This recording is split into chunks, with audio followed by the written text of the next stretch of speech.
என் அருமை உலகத்தமிழ் மக்களே, தாய்மார்களே, பெரியோர்களே, சிறார்களே, என் அருமைச் சீடர்களே, யோக நண்பர்களே, யோக விரும்பிகளே, உங்கள் அனைவருக்கும் என் இனிய காலை வணக்கம். கலைஞர் தொலைக்காட்சி நிகழ்ச்சியில் நலமுடன் வாழ என்னும் பிரிவில் யோகாசனத்திற்கு அதிக முக்கியத்துவம் கொடுத்திருப்பதை நீங்கள் அறிவீர்கள். அதிகாலை வேளையில் இந்த நிகழ்ச்சி நடைபெறுகின்ற காரணத்தினால் எல்லா மக்களும் இதை பார்க்கிறார்கள். உலகம் முழுவதும் பார்க்கிறார்கள். தமிழர்கள் மட்டுமின்றி மற்ற மதத்தினரும் பார்க்கிறார்கள். ஆசனம் என்பது உடல் ஆரோக்கியத்துக்கு தேவைதான எந்த மதத்தினருக்கும் ஆரோக்கியம் தேவை. அவர் இந்துக்களாகட்டும், கிறிஸ்தவர்களாகட்டும், முகமதியர்களாகட்டும், இன்னும் பிற மதத்தினர்களாக இருக்கட்டும், எல்லோருக்கும் ஆரோக்கியம் தேவை. இப்போது அதை உலக மக்கள் அனைவரும் ஜாதி மத பேதமில்லாமல் உணர்ந்திருக்கிறார்கள். அதற்கு ஒரே வழி யோகாசனம்தான். மற்ற ஜிம்முகள், ஆட்டங்கள், ஓட்டங்கள், குதிப்பது, தாண்டுவது இவைகளெல்லாம் விளையாட்டுக்கள். ஒரு 40 வயதுக்கு மேலே லாங் ஜம்ப், ஹை ஜம்ப்லாம் தாண்ட முடியாது, ஓட முடியாது. அந்த மாதிரியான ஒரு நிலை ஏற்பட்டுரும். இது நம்ம எந்த வயதிலும் செய்யலாம். ஆசனம் என்பது இது ஆரோக்கியத்துக்கு முக்கியத்துவம் கொடுக்கக்கூடிய அற்புதமான பயிற்சி. வாழ்க்கை வழிமுறை கண்டிப்பாக எல்லோருக்கும் தேவையான பயிற்சி யோகா பயிற்சி.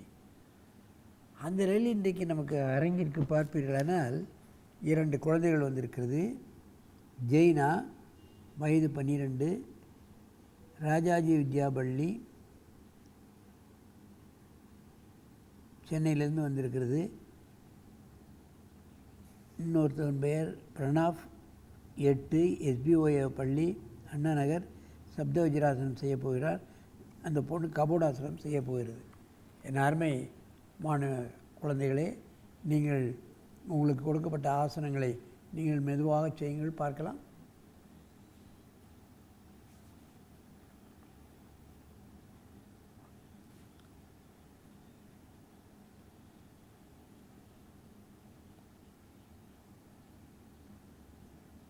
எந்த சிரமமும் இன்றி இந்த பொண்ணு செய்கிறது பாருங்கள். பந்துக்கிண்ண முட்டு வளைக்கப்படுகிறது, முட்டு வளைக்கப்படுகிறது, கழுத்து பந்துக்கிண்ண முட்டு திருகப்படுகிறது பாருங்கள். உடலுக்கு இந்த ஜாயிண்ட்டுகள்லாம் ரொம்ப முக்கியம். இந்த பந்துக்கிண்ண முட்டுகள், கை பந்துக்கிண்ண முட்டு, கால் பந்துக்கிண்ண முட்டு, இவைகளெல்லாம் ரொம்ப ரொம்ப முக்கியமான ஜாயிண்ட். அதில் இருக்கும் கிடைக்கத்தான் நம்முடைய மற்ற விளையாட்டுக்கள், பச்சுப்படி ஏறுறது, மற்ற விளையாட்டுகளில் ஈடுபடுறதெல்லாம் இதில் தான் தோல்வி அடைஞ்சிருவாங்க. அது ஃப்ளெக்சிபிளாக இருந்தால் நல்லா ஓடுவாங்க. அதே மாதிரி சப்த வஜ்ராசனம், இதில் மார்பகம் விரியப்படுகிறது, கழுத்து மடக்கப்படுகிறது, நுரையீரல் நன்றாக வேலை செய்யக்கூடிய அற்புதமான ஆசனம். ஆக்சிஜன் அதிகமாக நுரையீரலுக்கு கிடைக்கின்றது. இந்த ஆசனத்தை கலையுங்கள். நேராக நிமிருங்கள். நீண்ட மூச்சு வாங்கிக் கொள்ளுங்கள். அப்படியே ஒருவருக்கொருவர் நேராக பார்த்து இந்த ஆசனத்தை செய்யுங்கள்.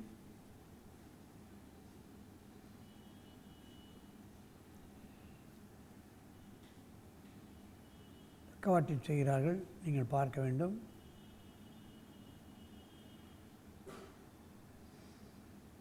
சப்த வஜ்ராசனத்தில் நன்றாக மூச்சை இழுக்கலாம்.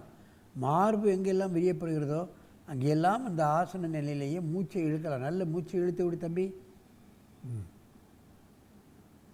எவ்வளோக்குள்ள மூச்சை இழுத்து விடுகிறோமோ நெஞ்சு விரிவடைகிறது.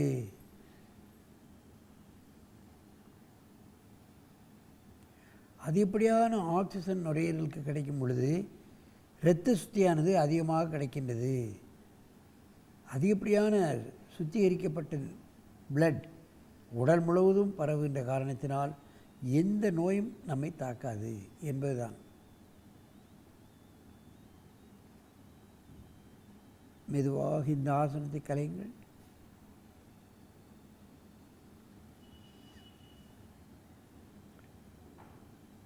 என் பக்கமாக திரும்பி இந்த ஆசனத்தை செய்யுங்கள். கொஞ்சம் முன்னவா. செய்யுங்க. பல்வேறு கோணங்களில் செய்கிறார்கள், பார்க்க வேண்டும். அவர்கள் கை எப்படி வைத்திருக்கிறார்கள், காலை எப்படி திருக்கிறார்கள் என்பதெல்லாம் பார்க்க வேண்டும். நன்றாக மூச்சை இழுத்துக்கொள்ளுங்கள்.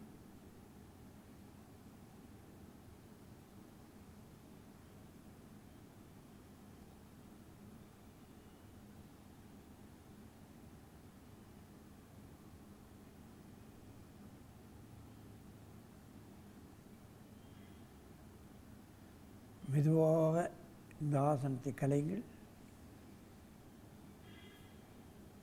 நேராக வந்து பத்மாசனத்தில் அமருங்கள்.